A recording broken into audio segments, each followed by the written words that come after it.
Hello everyone, welcome to class Gyan. आज हम लोग बात करेंगे नॉन वर्बल रीजनिंग में क्लासिफिकेशन के बारे में। So let's get started. ये वीडियो क्लासिफिकेशन पार्ट 1 है। इसमें आगे और पार्ट्स भी आएंगे, पर इस वीडियो से पहले मैं इमेज सीरीज और पिक्चर एनालॉजी के ऊपर डिटेल्ड एक वीडियो दोनों के ऊपर बना चुका हूँ, जो कि नॉन वर्बल रीजनिंग के पार्ट्स हैं। हमारे पास नॉन वर्बल रीजनिंग में क्वेश्चंस कई तरीके से आ सकते हैं, कुछ इमेज सीरीज के बेस पे, कुछ पिक्चर एनालॉजी के बेस पे और कुछ क्लासिफिकेशन के बेस पे। तो इस वीडियो में हम लोग बात करेंगे क्लासिफिकेशन के बारे में, पर मैं आपको रिकमेंड करूँगा कि इस वीडियो को देखने से पहले ये 2 वीडियो भी ज़रूर देख लें, ताकि जो बेसिक्स हैं आपके नॉन वर्बल रीजनिंग के वो स्ट्रॉन्ग हो जाएं। तो आगे बात करते हैं इस वीडियो में। तो क्लासिफिकेशन होती क्या है? सबसे पहले क्वेश्चन यही उठता है, किसको कहते हैं क्लासिफिकेशन, और हम क्यों करते हैं क्लासिफिकेशन, और नॉन वर्बल रीजनिंग का ये पार्ट क्यों है। तो यहाँ पे हम लोग देख सकते हैं, सबसे पहले हमारे पास 4 फिगर्स हैं। एक ट्रेपीजियम है, सर्कल है, इसको हम लोग रेक्टेंगल लेते हैं क्योंकि अगर आप देखें तो यहाँ पे और जो ये है, ये अलग अलग इनकी हाइट है और जो इनकी ब्रेथ है और लेंथ है, अलग अलग है। रेक्टेंगल की है और ये हमारे पास ट्रायंगल है। तो हम लोग लिख भी सकते हैं अगर लिखना चाहें तो। एक सिंपल सा एग्जांपल मैंने बिल्कुल स्टार्टिंग में लिया है वीडियो के, ताकि आप कहीं ना कहीं समझ पाएँ और फैमिलियर हो पाए क्लासिफिकेशन से कि आखिर इसकी ज़रूरत क्यों है। जब आप इन चारों फिगर्स को देखते हैं तब आप इनमें क्या पाते हैं, क्या आप इनमें ढूंढ सकते हैं। ध्यान से अगर आप देखें तो इन सबको हम लोग स्केल से ड्रॉ करते हैं, बट सर्कल को नहीं करेंगे हम स्केल से ड्रॉ। ये स्ट्रेट लाइन में होते हैं तीनों के तीनों, अगर हम इनकी बात करें तो। पर सर्कल स्ट्रेट लाइन से नहीं होता है, तो कहीं ना कहीं हम यहाँ पे कह सकते हैं कि सर्कल एक कहीं ना कहीं ऑड वन है, या हम कह सकते हैं ऑड फिगर। तो ऑड फिगर क्या होता है ये भी क्वेश्चन है, बट हम लोग अभी वीडियो में आगे चलते हैं क्योंकि ये सब चीज़ें आगे आएंगी। तो सबसे पहले बात करते हैं यहाँ पे हम लोग क्लासिफिकेशन के बारे में।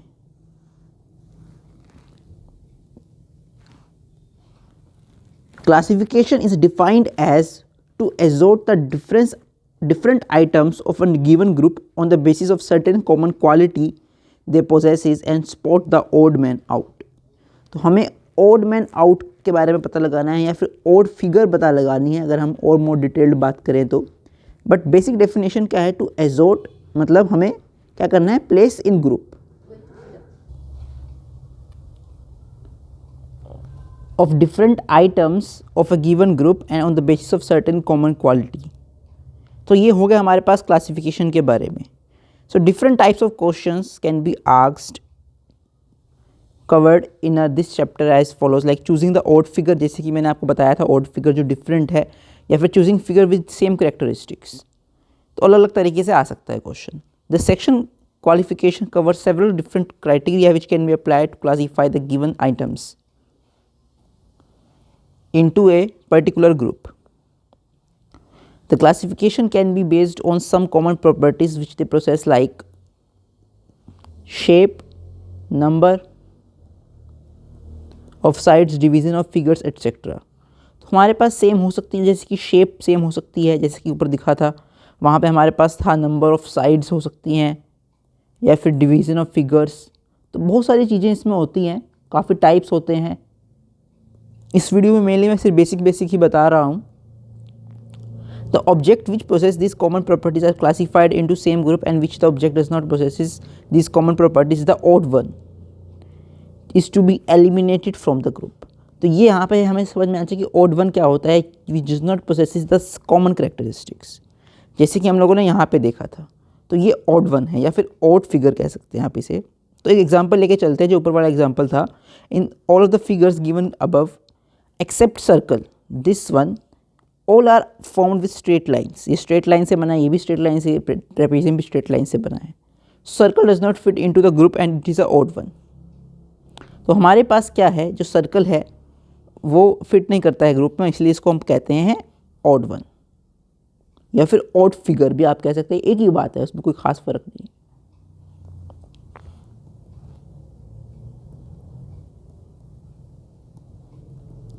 Several logics are applied for classification of given figures. तो कई तरह के लॉजिक्स हम इस्तेमाल कर सकते हैं, जैसे कि मैंने अभी आपको ऊपर भी बताया था, division of figures, number of sides, shape in a particular group based on some similarity pattern which is followed by all the figures of the group. This similarity pattern establishes a sort of equality between the figures and figure does not follow the similarity pattern is to be eliminated from the group. जो भी inequality show करेगा, असमानता show करेगा, उसको हमें eliminate करना है group से। या हम ये भी कह सकते हैं कि जो सिमिलरिटी नहीं पैटर्न फॉलो नहीं करता, तो इसमें जैसे कि हम लोगों ने देखा ये सिमिलरिटी पैटर्न फॉलो नहीं करता है, तो इसको एलिमिनेट करना है, या फिर ये हमारा आंसर होगा in the way. So there are many criteria use for establishing equality and equality between figures which are given below. तो कहीं ना कहीं जो मेन जो मेरा एम था इसको बताने का, वो ये था कि क्लासिफिकेशन कहाँ काम आता है। क्लासिफिकेशन काम आता है इक्वालिटी और इनइक्वालिटी बताने के लिए। तो हमेशा ये ध्यान रखना आप लोग कि क्लासिफिकेशन या फिर नॉन वर्बल रीजनिंग के काफ़ी ज़्यादा जो क्वेश्चंस हैं उनके कहीं ना कुछ सिग्निफिकेंस है, जिसके बारे में मैं बात अपनी वीडियो में करता हूँ। अगर मैं चाहता तो वीडियो डायरेक्टली क्वेश्चन से शुरू कर सकता था, पर कहीं ना कहीं ये आपको समझ में आना चाहिए कि क्लासिफिकेशन जब वर्ड यूज़ हो रहा है तो उसका अपने आप में बहुत बड़ा इंपॉर्टेंस है, और क्यों उसके ऊपर क्वेश्चंस आ रहे हैं। रीजनिंग हो गया या फिर एप्टीट्यूड हो गया, मोस्टली इसलिए ही पूछा जाता है ताकि आपकी जो प्रॉब्लम सॉल्विंग स्किल्स है या फिर जो एनालिटिकल स्किल्स हैं, अगर मोर ज़्यादा मैं बात करूं टेक्निकली, तो उनको ही कितना आप अच्छे जो आपकी स्किल्स हैं उनको ही पता लगाने के लिए ये एग्ज़ाम्स लिए जाते हैं। तो पीछे का जो एम है वो ये है। तो इसलिए हम लोग इन सब की प्रैक्टिस करते हैं ताकि हम लोग इनको और स्ट्रॉन्ग कर पाएँ। सबके पास अपने लेवल तक की, एक लेवल तक की स्किल्स होती हैं, बट अगर आप प्रैक्टिस करते हैं कहीं ना कहीं आपकी जो एनालिटिकल स्किल्स है वो भी इम्प्रूव होंगी, साथ ही साथ एग्ज़ाम में आप स्कोर भी अच्छा कर पाओगे टेस्ट में। सो बात करते हैं choose the figure which is different from rest.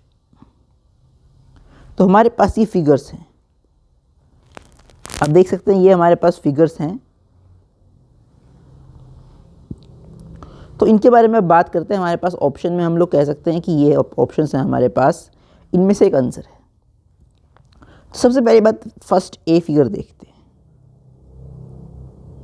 अगर हम ध्यान से देखें तो ये हमारे पास इसमें फिगर बनती है। अगली फिगर देखें तो इसमें हमारे पास ये सारे के सारे ऐसे दे रखे हैं। अगली में हमें डायरेक्ट दोबारा ऐसे दे रखे हैं, फिर दोबारा सही में लाइंस में है, फिर दोबारा यहाँ है। एक पैटर्न ये है कि सेंटर में है, ये कहीं ना कहीं राइट, टॉप राइट है, ये बॉटम लेफ्ट है, और ये दोबारा हमारे पास टॉप राइट है। तो क्या डब्बे में एक जगह पे होना, क्या ये स्पेसिफिकली चेंज हो रहा है कहीं ना कहीं? क्योंकि अगर हम इसको देखें तो ये भी एग्जैक्टली हमें टॉप या फिर हमें कहीं डाउन राइट नहीं दिखता है। ये कहीं ना कहीं उतना नहीं है जितना ये लोग हैं, क्योंकि बिल्कुल जुड़े हुए हैं एक तरीके से। तो मोरल या हम कह सकते हैं कंक्लूज़न क्या है हमारे पास इसका, वो ये है कि इसमें हमारे पास कितनी है, 1 2 3 4 5 6 7 8, या फिर जैसे मैंने ड्रॉ भी कर रखी हैं, यहाँ मैंने गलत ड्रॉ करा है बेसिकली। ये इसमें हमारे पास एक और होनी चाहिए, कहीं ना कहीं हमारे पास ये यहाँ पे एक और होगी, ये 4 5 6 7 8, तो ये 8 हैं। इसमें कितनी है, 1 2 3 4 5 6 7 8, इसमें भी 8 हैं, इसमें भी 8 हैं, इसमें भी 8 हैं, इसमें भी 8 हैं। बट फ़र्क क्या है कि इनका जो पैटर्न है और जो इनका पैटर्न है और जो इनका पैटर्न है और जो इनका पैटर्न है वो सिमिलर है। पर जब हम इसकी बात करते हैं ये कहीं ना कहीं डिफरेंट है। इसका मतलब ये ऑड वन है। तो जो बी ऑप्शन है वो हमारा यहाँ से राइट होता है, क्योंकि हमें पता चला है कि ये जो ऑप्शन है ये हमारे पास ऑड फिगर है या फिर ऑड वन है। तो इसका आंसर हमें ये निकालना था, choose the figure which is different from the rest. तो ये डिफरेंट है, option B is the right answer. आप देख सकते हैं the lines outside the shaded circle are not equally distributed along the circumference in the figure 2। बिल्कुल same वही बात ये कह रहे हैं कि अगर हम इसमें देखते हैं तो, और इसमें देखते हैं अगर हम लोग सेकंड वाले में, तो हमारे पास सेकंड वाले में बी ऑप्शन में लाइंस इक्वली डिस्ट्रीब्यूटेड नहीं है अलोंग द सर्कमफ्रेंस। ये सर्कमफ्रेंस है, उस पर इक्वली डिस्ट्रीब्यूशन नहीं है, तो यही इसका आंसर है। तो ये मुझे लगता है आपको समझ में आ गया होगा क्यों हम लोगों ने ये आंसर रखा है इसका। इसके बाद choose the figure which is different from the rest.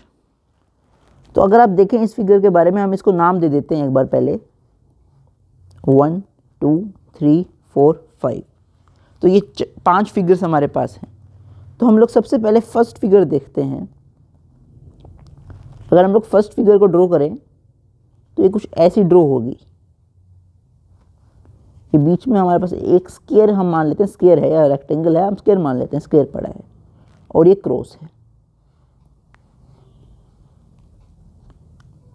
इसमें हमें क्या देखना है कि जो नेक्स्ट फिगर है उसमें हमारे पास कितनी सिमिलैरिटी बनती है पहली वाली से। अगर हम देखें तो जो ये चीज़ है वही सेम चीज़ यहाँ पे आ रही है। ऐसे ही अगर हम लोग देखते हैं इसमें, वही सेम चीज़ यहाँ पे आ रही है, वही सेम चीज़ यहाँ पे आ रही है, वही सेम चीज़ यहाँ पे आ रही है। तो अगर आप ध्यान से देखें तो सभी में जो पैटर्न है वो ये है कि जो ये कहीं ना कहीं जो एरो बनता है उससे लेके जाके सर्कल वाले तक के बीच में ही हमारे पास स्क्वायर पड़ा है। इनके बीच में ही अगर आप देखें तो, अगर आप इसमें यहाँ पे ध्यान से देखें, ये देख सकते हैं आप, ये देख सकते हैं, ये देख सकते हैं आप, और इसमें भी देख सकते हैं। पर यहाँ पे अगर आप देखते हैं तो ये ऐसा नहीं है। ये रेड इसलिए मैंने करा है कि ये ऐसा नहीं है। तो इसका मतलब एक बहुत बड़ा डिफरेंस तो यहाँ पे ये आ जाता है कि जब इन दोनों के बीच में ही हर में स्क्वायर का ये छोटा सा बॉक्स रखा हुआ है, या फिर अगर आप देखें तो सब में कहीं ना कहीं ये जो स्क्वायर का बॉक्स नहीं है, बेसिकली ये सर्कल ही है। तो इसको भी हम लोग सर्कल ही कह रहे हैं यहाँ पे। ये सब में सर्कल है, सॉरी, और ये भी सर्कल है। तो जो सर्कल है, या हम इसको डॉट भी कह सकते हैं, ये डॉट कह सकते हैं हम इसको। ये जो डॉट है यहाँ पे थर्ड ऑप्शन में वो डिफरेंट जगह पे रखी हुई है। हमें ये जो डॉट है ये हमें यहाँ पे होनी चाहिए थी, तो तब शायद ये भी सही होता, बट अभी नहीं है। तो इसका मतलब हमारे पास ये क्या है, ऑड वन है या फिर ऑड फिगर है। तो क्वेश्चन में यही पूछा गया था, डिफरेंट फ्रॉम द रेस्ट। तो option C is right option, option C is right, you can see. Answer में हम ये भी कह सकते हैं कि the dot appears in the angle formed between arrow and pin. तो इसको इन्होंने पिन कहा है, इसको एरो कहा है, इसको तो मैंने भी एरो ही कहा था, और इसको इन्होंने डॉट कहा है। तो जस्ट हाँ, क्या आप कह सकते हैं कि स्टार्टिंग में थोड़ी कन्फ्यूज़न हो गई थी कि क्या ये सर्कल है। तो कहीं ना कहीं कुछ ऐसी मिस्टेक्स भी क्वेश्चंस में हो सकती है, या फिर आपसे भी इंटरप्रेट करते समय दिक्कत हो सकती है। बट वो सारी चीज़ें मेन नहीं रखती। मेन ये है कि आप प्रैक्टिस करते हैं तो कहीं ना कहीं आपको प्रैक्टिस उसकी हो जाएगी, ताकि आप सही से आंसर दे पाएँ। तो यह क्वेश्चन आपको समझ में आ गया। हम लोग अगले क्वेश्चन की तरफ चलते हैं अब। Which of the following boxes is different from other box. यहाँ पे हमें box A B C D E तक 5 तक ऑप्शन दे रखे हैं। अगर हम लोग इसका बात करें तो सबसे पहले नाम दे देते हैं। हमें नाम देने में कोई दिक्कत नहीं है, हम लोग नाम देते हैं। तो हम लोग पहले इसकी बात करते हैं, या फिर सिंपली हम लोग इसको लिखते हैं यहाँ पे।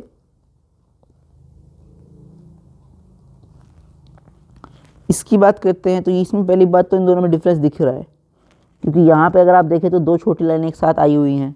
इनको अगर हम देखें तो वो वाली चीज़ तो नहीं है, बट हाँ ये रोटेट हो गई है। अब ये फिर डायरेक्टली रोटेटेड है, बिल्कुल उल्टा।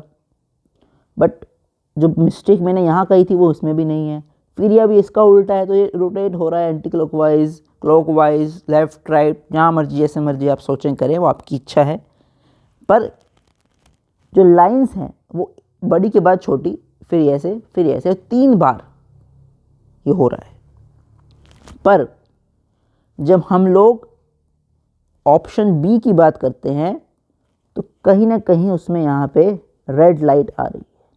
जो रेड लाइट है वो बी में आ रही है, तो हमारा आंसर यहाँ पे बी हो सकता है, या फिर बॉक्स बी कह सकते हैं आप लोग आंसर को। तो अगर हम आंसर की बात करें तो बी ही इसका राइट आंसर है।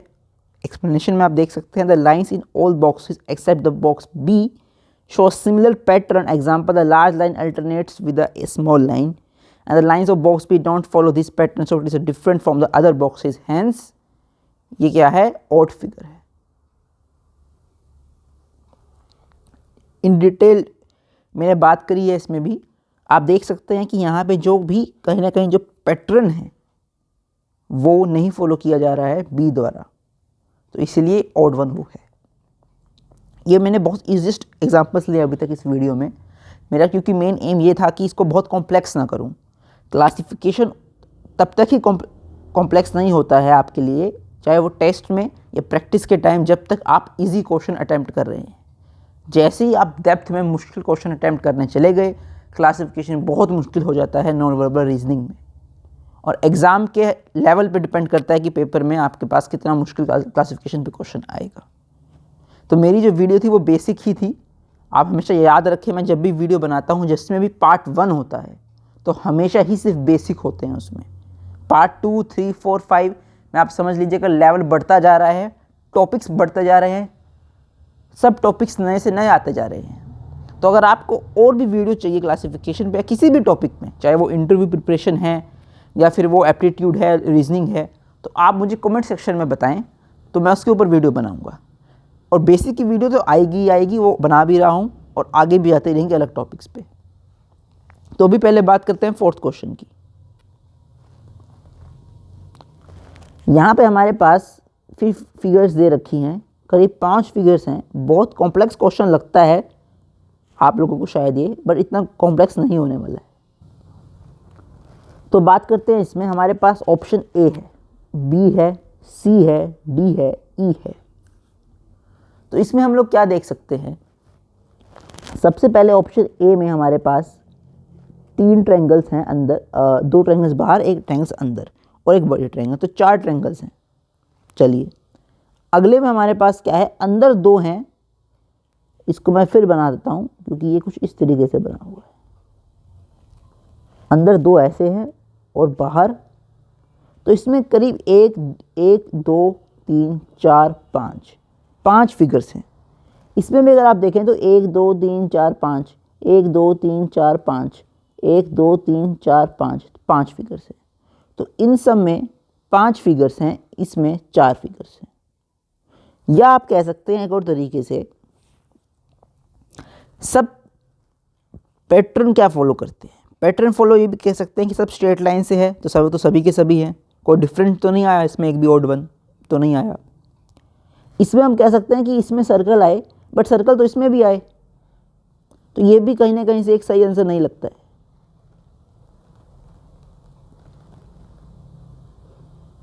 उसके बाद हम लोग क्या कह सकते हैं कि ट्रायंगल हो, ट्रायंगल तो 2 हैं, ट्रायंगल भी सही आंसर नहीं बनता है। क्या जो फिगर्स हैं वो कोई पैटर्न फॉलो कर रहे हैं? पैटर्न की अगर हम बात करें, फॉलो कर रहे हैं नहीं कर रहे हैं वो भी मुश्किल है, क्योंकि अगर आप देखें हर जगह पैटर्न अलग ही है इसका, तो कोई भी इक्वल डेफिनेशन नहीं बनती है मेरे हिसाब से।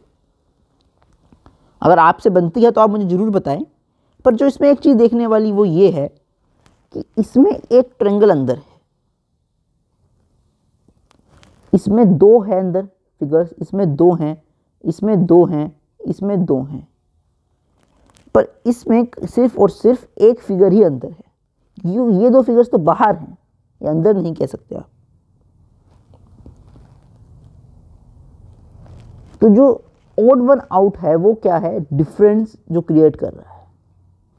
तो काफ़ी सारी चीज़ें होगी। एक तो ये है कि 4 फिगर है, इसमें 4 शेप्स हैं, इनमें ऐसा नहीं है। तो कहीं ना कहीं ऑप्शन जो ए है वो कहीं ना कहीं डिफरेंस क्रिएट कर रहा है, तो ये हमारे पास ऑड वन है। तो अगर हम आंसर की बात करें तो वो उसका आंसर भी यही है, A, because except A all figures have equal number of figures both inside and outside of the main figure. हाँ, ये भी आप कह सकते हैं कि इसके पास अंदर तो एक है, बाहर दो हैं, इसमें अंदर बाहर दोनों में दो हैं, इसमें भी सेम है, दो दो दोनों बाहर अंदर, इसमें भी सेम ऐसे ही है, इसमें भी ऐसे ही है, पर इसमें नहीं है क्योंकि इसमें सिर्फ एक अंदर है, दो बाहर है। तो shape A is the right answer which is the odd one या ऑड फिगर। तो ये भी शायद आपको समझ में आ गया होगा। बहुत सारी इसमें एक्सप्लेनेशन बनती है क्वेश्चन में, लोग अलग अलग तरीके से बताते हैं। एक आज मैंने बताया है, एक अलग से आप बता सकते हैं, बट अगर आपको लगता है कि इनमें से भी कोई आंसर कुछ ना कुछ बनता है तो आप मुझे जरूर कमेंट सेक्शन में बताएं। So which shape is different from the other shapes. अब ये भी एक क्वेश्चन आता है हमारे पास, अगर आप देखें तो ये क्वेश्चन है, ये ट्रेपेजियम है, ये एक और फिगर है, यहाँ पे आपके पास स्क्वायर, इसको आप रोम्बस लीजिए या फिर पैरेललोग्राम लीजिए, ट्रेपेजियम हो गया, रेक्टेंगल हो गया, देन हेक्सागन। तो ऑप्शंस दे रखे हैं आपके पास, इसको हम लोग ए बी सी डी ई, मैं इनको हाईलाइट कर देता हूँ ताकि कोई कंफ्यूजन ना हो। अगर आप ध्यान से देखें इस क्वेश्चन में तो सब लोग हैं इसमें, पांचों के पांचों जो फिगर्स हैं सब के सब स्ट्रेट लाइन से बने हैं, तो कोई उसकी तो कन्फ्यूज़न नहीं है। इसमें अगर हम लोग ध्यान से देखते हैं तो 4 साइड्स हैं, इसमें भी 4 हैं, इसमें भी 4 हैं, 1 2 3 4, इसमें भी 4 हैं, इसमें कितनी है 1 2 3 4 5 6, नाम से आपको क्लियर हो रहा है हेक्सागन, तो ऑब्वियसली 6 लाइंस होंगी,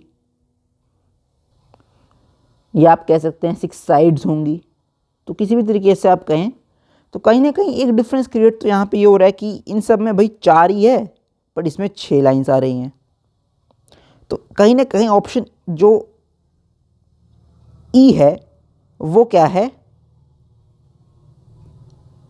ऑड वन फिगर है, या फिर ऑड फिगर आप कह सकते हैं। तो सही आंसर हमारे पास यहाँ पे ई है, और उसके हम एक्सप्लेनेशन में ये भी कह सकते हैं कि except E others are made of 4 lines but the shape E is made of 6 lines, so it is different from other shapes। तो ये कहीं ना कहीं आपको क्लियर हो गया होगा कि किस तरीके से हम लोगों ने पता लगाया। तो इसमें अगर आपको कोई और एक्सप्लेनेशन मिलती है तो आप जरूर कमेंट सेक्शन में बताएं, क्योंकि it's all about your analytical skills. जितनी आप प्रैक्टिस करेंगे, जितना आप सोचेंगे, अभी आप सोच सकते हैं, देखिए एग्ज़ाम के टाइम तो आप जितनी जल्दी सोल्व करेंगे ये डिपेंड करता है, क्योंकि time matters the most in exam. जब अच्छा मुश्किल एग्ज़ाम आप दे रहे हैं, अभी के लिए नहीं, अभी तो आप इसमें मैक्सिमम टाइम भी लगाइए, कोई दिक्कत नहीं है, कि वो आपकी स्किल्स ही शार्प करेगा, आपको उसमें और बेहतर ही बनाएगा। तो वीडियो के एंड में मैं एक चीज़ कहना चाहता हूँ कि नॉन वर्बल रीजनिंग का जो भी सिलेबस होता है, जो भी मैं वीडियो में आपको बताता हूँ, चाहे फिर वो इमेज सीरीज़ हो या फिर पिक्चर एनालॉजी हो, ऐसी क्लासिफिकेशन में भी बहुत सारे टाइप्स ऑफ क्वेश्चंस बनते हैं। क्लासिफिकेशन में बहुत सारे टाइप्स बनते हैं, कुछ टाइप्स मैं आपको बता रहा हूँ, जैसे रोटेशन ऑफ सेम फिगर। मैंने ये टॉपिक इस वीडियो में नहीं बताया था, हाँ क्वेश्चंस मैंने जरूर सोल्व करे होंगे। एक होता है नंबर ऑफ लाइंस या फिर एलिमेंट्स, तो ये हेडिंग है उन टॉपिक्स के बारे में, इसमें नॉलेज है बहुत ज़्यादा। डिवीज़न ऑफ फिगर्स, तो बहुत सारे अलग अलग तरह के क्वेश्चन बनते हैं। डिवीज़न ऑफ फिगर्स हमारे पास हो गया, साथ ही सिमिलरिटी ऑफ फिगर्स भी आता है। आपको लग रहा होगा कि जब आपने वीडियो देखी होगी तब आपने इसके बारे में सुना होगा, जब भी मैं आपको एक्सप्लेनेशन कर रहा था। हाँ, इन डिटेल्ड आपने बिल्कुल नहीं पढ़ा होगा, ये बात भी सही है। एक होता है relation between elements of figures.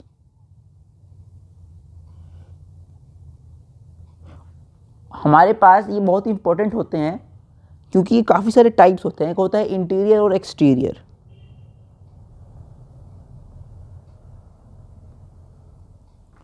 Interior और एक्सटीरियर कंसिडरेशन ऑफ एलिमेंट्स।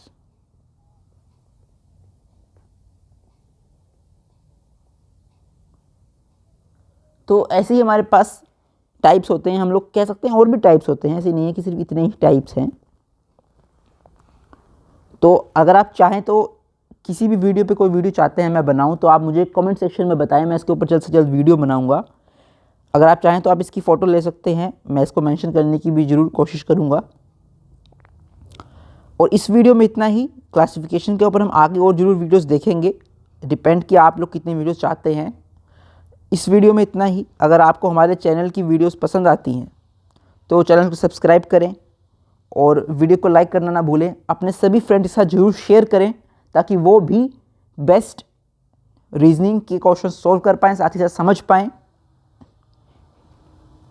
इस वीडियो में इतना ही, मिलते हैं अगली वीडियो में। Thank you.